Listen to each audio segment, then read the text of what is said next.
India രാജ്യം അതിൻ്റെ ചരിത്രത്തിലെ ഏറ്റവും വലിയ പ്രതിസന്ധിയിൽ നിൽക്കുമ്പോൾ ലോകരാജ്യങ്ങൾ മുഴുവൻ ഇന്ത്യ രാജ്യത്തെ എഴുതിത്തള്ളിയപ്പോൾ ഇനി ഈ രാജ്യം മുന്നോട്ട് പോകില്ല എന്ന് ലോകരാഷ്ട്രങ്ങൾ വിധി എഴുതിയപ്പോൾ ആ സന്ദർഭത്തിൽ ഒരു പൊതു തെരഞ്ഞെടുപ്പ് നടന്ന് ഈ രാജ്യത്തിൻ്റെ അധികാരം കയ്യിൽ വന്നത് ഇന്ത്യൻ നാഷണൽ കോൺഗ്രസിൻ്റെ കയ്യിലാണ്. വളരെ അപ്രതീക്ഷിതമായി ഒരുപക്ഷെ ആ നാൾ വരെ നമ്മളാരും കണ്ടിട്ടില്ലാതിരുന്ന ഒരു നേതാവിനെ ഈ രാജ്യത്തിൻ്റെ താക്കോൽ കൂട്ടം ഏൽപ്പിച്ച് പുതിയ ഒരു ധനകാര്യമന്ത്രി നമ്മുടെ മുമ്പിൽ വന്നു. മറ്റാരുമല്ല, താടി വെച്ച തലപ്പാവ് വെച്ച സൗമ്യനായിരുന്ന doctor Manmohan Singh. Let the whole world hear it loud and clear. India is now wide awake. We shall prevail. We shall overcome.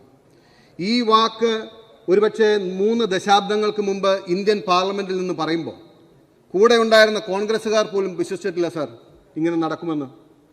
We shall prevail. We shall